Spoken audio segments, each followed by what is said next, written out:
TDP నేత గుమ్మడి సంధ్యారాణి మాట్లాడుతున్నారు. Live ద్వారా చూద్దాం. వారర్పించాం వారి తాలూకా సేవలు అంటే ఆయన తాలూకా క్రమశిక్షణ, తెగింపు, పట్టుదల, ధైర్యం ఇవన్నీ కూడా నేటి యువతలో రావాలి. నేటి యువతలో అవన్నీ వస్తే ఇట్లాంటి అరాచక శక్తుల్ని ఖచ్చితంగా మనం తరిమి కొట్టగలం. ఆ రోజు బ్రిటిష్ వారిని ఒంటి చేత్తో తరిమి కొట్టినటువంటి వీరులు ఎంతోమంది ఉన్నారు. అలాంటి వీరుల్లో ఒకరు మన్యం వీరుడు అల్లూరి సీతారామరాజు. ఈరోజు అట్లాంటి వీరులు కావాలి మనకి. ఎందుకనంటే ఎక్కడ చూసినా అరాచకాలు, అన్యాయాలు చేయడానికి ప్రతిపక్షం, హోదా లేని ప్రతిపక్షం వాళ్ళు ప్రయత్నాలు చేస్తున్నారు.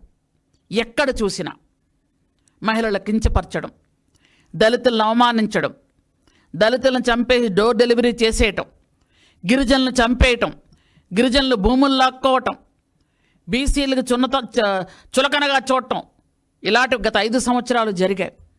వాళ్ళని పక్కన పెట్టి 11 సీట్లు ఇచ్చి ఈరోజు కూటమి ప్రభుత్వాన్ని ముందుకు తీసుకొచ్చారు. ఈరోజు కూడా ప్రభుత్వం లేకపోయినా కానీ ఇష్టానుసారంగా వాక్ స్వాతంత్రం ఉందని ఇష్టానుసారంగా మాట్లాడుతున్నారు. ఆ మాటలకు అడ్డుకట్ట వేయాలి అంటే అల్లూరి సీతారామరాజు గారు పౌరుషం గుర్తు తెచ్చుకోండి. మన్యం వీరుడు తాలూకా క్రమశిక్షణ, పట్టుదల, జేయం, ఆయన తాలూకా అహర్నిశలు కూడా నా ప్రజలు బాగుండాలి అని ఆయన ఇస్తున్నటువంటి సందేశాన్ని మనం ఎప్పటికీ కూడా గుర్తు తెచ్చుకొని ఆయన అడుగుజాడల్లో నడాల్సిన అవసరం ఉంది. సమాజంలో జరుగుతున్న కుళ్ళుని మనం ప్రశ్నించాల్సిన బాధ్యత ఉంది. ఎవరో ఒక మహిళనే కదా, హోంమంత్రి గారినే కదా కామెంట్ చేశారు, మనకేంటి అవసరం అనుకొని ఊరుకునే ప్రసక్తిలో ఇప్పుడు ప్రజలు లేరు. ఎవరో ఒక ప్రశాంతి గారినే కదా మాట్లాడుతున్నారు, మనం ఎందుకు మాట్లాడాలి అనుకునే పరిస్థితిలో ప్రజలు లేరు. ప్రజలతో మీరు రాళ్ళదాడి చేయించుకోవడానికి, చెప్పులు దాడి చేయించుకోవడానికి సిద్ధమవుతున్నట్టున్నారు. ప్రజలు ఊరుకునే ప్రసక్తిలో లేరు. ఎందుకంటే మొన్న మీ శిష్యులు, ఈ జగన్ రెడ్డి గారి శిష్యులు మొన్న అమరావతి వెళ్ళారు, ఏదో మొసల కన్నీళ్ళు కారుద్దామని. ఆ రోజు మహిళలు ఏం చేశారు? తరిమి తరిమి తరిమి తరిమి కొట్టారు. ఎస్, అలాంటి ధైర్యమే రావాలి, అలాంటి తెగువే రావాలి. అలాగ బుద్ధి చెప్పడం వస్తేనే మనకి ఇలాంటి వాళ్ళు కంట్రోల్ అవుతారు.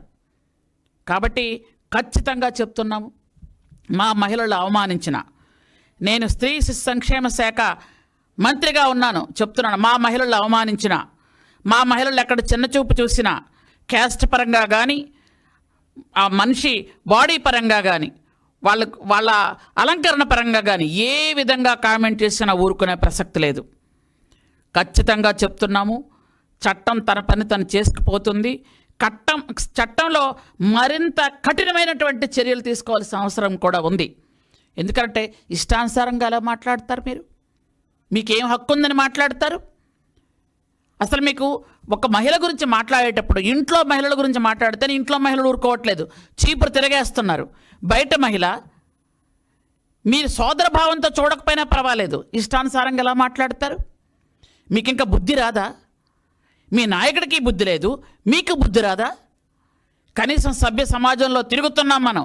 సభ్య సమాజంలో కొన్ని ఆంక్షలు ఉంటాయి, కొన్ని సంస్కృతి పాటించాల్సిన బాధ్యత ఉంది. ఆ బాధ్యతలో వెళ్ళవలసిందిగా నేను కోరుకుంటూ థ్యాంక్ యూ వెరీ మచ్. జై హింద్.